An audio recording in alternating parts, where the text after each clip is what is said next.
या रब या रब या रब दिल मुस्लिम को, या रब दिल मुस्लिम को वो जिंदा तमन्ना दे। या रब दिल मुस्लिम को जो कल्ब को गरमा दे, जो रूह। अस्सलामुअलैकुम नाजरीन, मैं असदुर रहमान और आप देख रहे हैं Al Hind live TV Urdu. Bharat coking coal limited जो कोल इंडिया का एक अहम इकाई है, वो रोज़ बरोज़ तरक्की के राह पर बढ़ता चला जा रहा है। गुज़श्ता कल यहाँ हेडक्वार्टर कोयला भवन में भारत कोकिंग कोल लिमिटेड के चेयरमैन कम मैनेजिंग डायरेक्टर ने एक प्रेस कॉन्फ्रेंस किया, जिसमें उन्होंने बताया कि भारत कोकिंग कोल लिमिटेड कोयला की पैदावार में कई तरह के रिकॉर्ड कायम कर चुका है। पिछले साल जो है उसने टारगेट से ज़्यादा कोयला पैदा किया, जो मुल्क के लिए बहुत अहम मुकाम रखता है। इसी तरह इस साल भी जो 41 मिलियन टन कोयले का पैदावार का जो टारगेट है, उसको पूरा करने के लिए कंपनी कोसा है और जुलाई के महीने में 3.37 मिलियन टन कोयला पैदा किया है, जो अब तक का सबसे ज़्यादा रिकॉर्ड तोड़ पैदा किया जाने वाला कोयला है। इस सिलसिले में भारत कोकिंग कोल लिमिटेड के चेयरमैन ने बताया कि कोल इंडिया लिमिटेड के अहम subsidy Bharat coking coal limited में बहुत अच्छे किस्म का कोयला पाया जाता है, कोकिंग कोल पाया जाता है, और इस कोयले से स्टील और पावर प्लांटों की जो ज़रूरत है उसको पूरा किया जाता है। भारत कोकिंग कोल लिमिटेड में कोयले का जो रिजर्व है वो काफ़ी मकदार में है, और ये कोशिश किया जा रहा है कि ज़्यादा से ज़्यादा कोयला पैदा किया जाए, ताकि मुल्क को जो गैर मुल्की ज़र मुबादला, जो फॉरेन एक्सचेंज का जो बोझ है, उसको कम किया जा सके, इंपोर्ट कम किया जा सके कोयले का।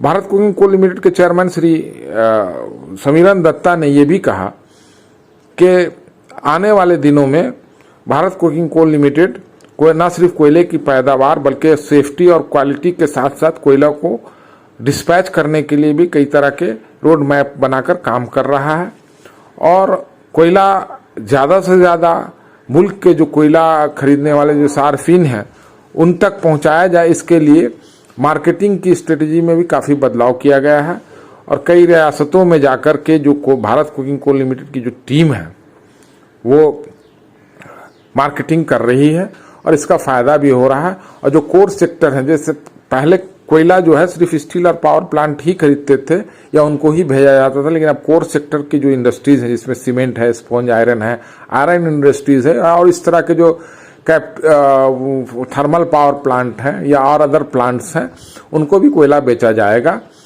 और इससे कंपनी के जो माली हालत है वो बेहतर होगा। श्री समीरन दत्ता के साथ भारत कोकिंग कोल लिमिटेड के डायरेक्टर पर्सनल श्री मौजूद थे, मुरली किशन, उनके साथ डायरेक्टर टेक्निक उदयकांत कावले और डायरेक्टर मालियात AK साहब भी मौजूद थे। इस मौके पर श्री समीरन दत्ता ने यह भी कहा कि भारत कोकिंग कोल लिमिटेड अपने कोयला की पैदावार के साथ साथ आसपास में बसने वाले जो लोग हैं उनका भी ख्याल रखता है, और उसके लिए CSR पॉलिसी के तहत फलाही और रफाई काम जो है वो किया जा रहा है, जिसमें स्कूल कॉलेजेस में बेहतर तालीम का निज़ाम करना है। बहुत सारे मुहाज पर आगे बढ़ रहा है, और कई कोलवरी में कोयला पैदा करने के लिए टेक्नोलॉजी का इस्तेमाल कर रहा है। आने वाले दिनों में इन टेक्नोलॉजी में हाई वाल टेक्नोलॉजी एक बहुत इम्पोर्टेंट मुकाम रखता है, और इसमें कोयले को निकालने के लिए मशीन जो हाई वाल है उससे कोयला निकाला जाएगा। इससे ये एक फायदा होगा कि इसमें जमीन के ऊपर का जो सरफेस एरिया है, जिस पे पेड़ पौधे लगे होते हैं, उसको डिस्टर्ब नहीं किया जा सकता। इसके अलावा उन्होंने ये भी बताया कि BCCL हेल्थ सेक्टर में भी अपने कदम बढ़ा रहा है, और इसने राज्य सरकार को जो है, रियासती हुकूमत को 5 एकड़ जमीन लुधियाना एरिया में दिया है।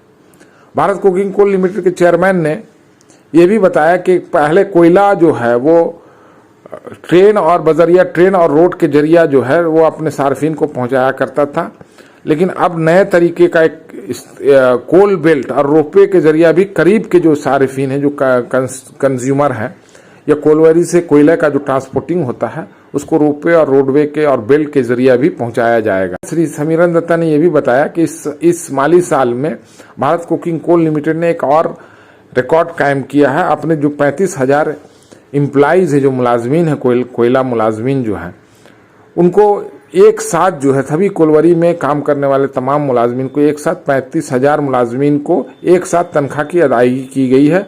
इसका मकसद ये है कि जो मुलाजमीन कोयला कानकुनी में लगे हुए हैं, जो कोयला मुल्क के लिए कोयला की खदानों के अंदर जाकर कोयला को पैदा करते हैं, कोयला अपने जान को जोखिम में डाल, उनके अंदर उनकी हौसला अफजाई की जाए।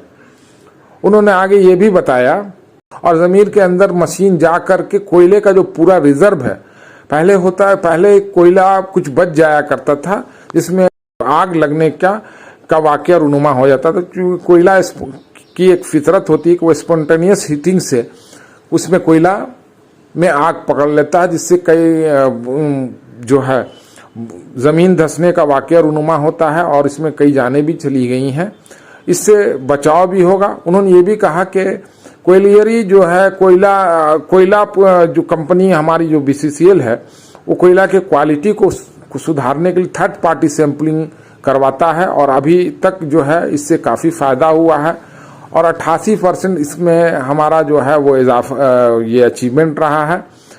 उन्होंने ये भी बताया कि आने वाले दिनों में जो है भारत कोकिंग कोल लिमिटेड अपने सारिफीन के लिए कई और सहूलियात मुहैया कराएगा, जिसमें वाश कोकिंग कोल जो वाशरी से जो कई नई वाशरीज जो हैं उसको बनाया जा रहा है। कुछ पुराने वाशरीज को अपग्रेड करके उन्हें इस लायक बनाया जा रहा है कि वहाँ अच्छे किस्म का कोयला जो है पैदा वाश करके अपने जो कंज्यूमर्स हैं उनको दिया जाए।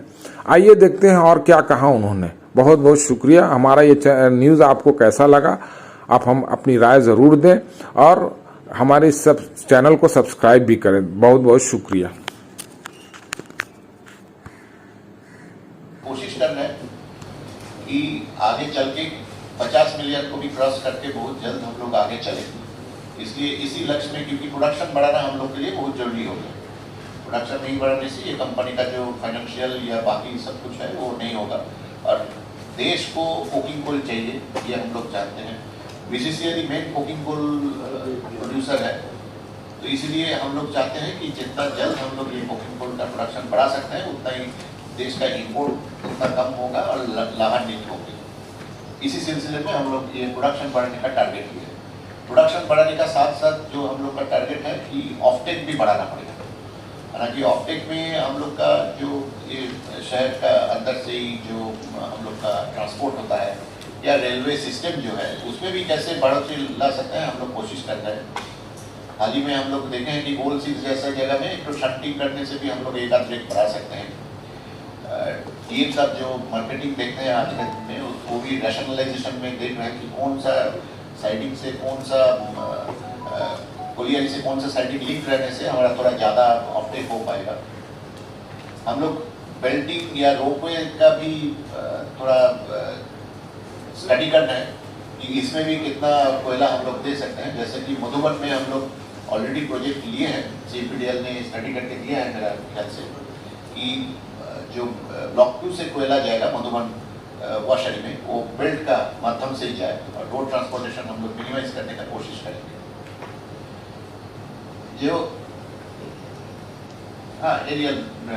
एरियल रोपवे भी हम लोग एक स्टील अथॉरिटी के साथ बात कर रहे हैं, उसका भी शायद बहुत जल्द आ जाएगा। जहाँ तक ये क्या ऑफटेक का कि हम लोग कैसे रेट्स बढ़ाए उसका हम लोग देखते हैं। नया साइटिंग भी हम लोग रेलवे का साथ टेकअप किया। गरेडिया साइटिंग जो पुराना है उसको रिलाइव करने का और लखन का भी हम लोग थोड़ा रिजुविनेट करने का कोशिश करते हैं। तो ये दोनों साइटिंग भी अच्छा से काम चालू कर देगा तो मेरा रेट्स का संख्या बढ़ जाएगा। वो इसी साल से ही हम लोग को बढ़ाने का पूरा उम्मीद है। और गोल 6 जो है उसका शंटिंग और हाल ही में हम लोग बड़ागढ़ को एक फुल रेट वाला साइडिंग बना लिया। जो बड़ागढ़ भी आधा रेट होता था उसको भी हम लोग फुल रेट वाला कर दिया। ये ऑप्टेक में दिया है। वेस्ट कोल जहाँ का सवाल है, पाथरडी में आजकल 2 रेट हम लोग करके भेज रहे हैं, उसमें अच्छा जा रहा है। टाटा भी ऑलमोस्ट 6,000 ले रहे हैं। हम लोग स्टील अथॉरिटी से भी बात कर रहे हैं कि उसका भी कुछ अगर एक्स्ट्रा फैसिलिटीज है तो रोपवे या कोई माध्यम से हम लोग कोयला उनको भेजेंगे तो उधर भी थोड़ा ज़्यादा वर्ष होगा। यहाँ तक मधुबन का सवाल है, वो बन के तो बहुत दिन तैयार होकर रेडी है, बट उसका पीजी टेस्ट नहीं हो रहा था। अभी हम लोग हाल ही में उसका रिस्क एंड कॉस्ट बेसिस पे पीजी टेस्ट कराने के लिए टेंडर डाल दिया। ये टेंडर अगर सक्सेसफुल हो जाएगा तो हम लोग बहुत जल्द मधुबन का भी परफॉर्मेंस गारंटी टेस्ट जो है वो हो जाएगा। और पीजी टेस्ट होते ही मधुबन में भी हम लोग दो रेक का मोटा मोटी कोयला जो है वो डेली बेसिस में हम लोग उसमें पुश करेंगे और होगा, वो बढ़ेगा। भोजूडी हम लोग का कंप्लीशन डेट है इस साल का दिसंबर तक, जो हम लोग कंप्लीट करके उसमें भी प्रोडक्शन चालू करेंगे। भोजूडी का प्रोडक्शन जो कंस्ट्रक्शन है वो काफ़ी हद तक ऑलमोस्ट रेडी है, तो उसको में भी हम लोग जोर दिया है। हालांकि कॉन्ट्रैक्टर का थोड़ा फाइनेंशियल प्रॉब्लम है, that we are looking into, उसको जितना हो सके हेल्प कर रहे हैं। एंड जो आज के दिन में स्थिति है, फैब्रिकेशन और मशीन है ना, वो भी चालू हो गया, 45% to 50% हो गया। तो बाकी मशीन आ जाने से ही उसको खड़ा करके भोजूडी भी हम लोग एक्सपेक्ट कर रहे हैं विद इन दिसंबर हम लोग जरूर इसको इन स्ट्रीम लाएंगे।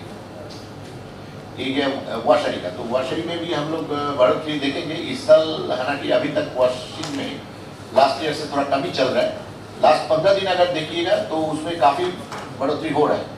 ये मेनली कब हुआ था क्योंकि पाथरडी में 1 महीना था ऑलमोस्ट आईआर प्रॉब्लम चला था, जिसका फलस्वरूप पाथरडी पूरा बंद हो गया था। बट आज का दिन में पाथरडी में 2 रेक ऑलमोस्ट एवरेज डेली जा रहा है। उसमें हम लोग पूरा ध्यान रख रहे हैं कि 2 रेक मिनिमम जाए, और वॉशिंग उसके लिए वो जो डेफिसिट था वो घट रहा है, और श्योरली इसमें भी बढ़ोतरी आ गया।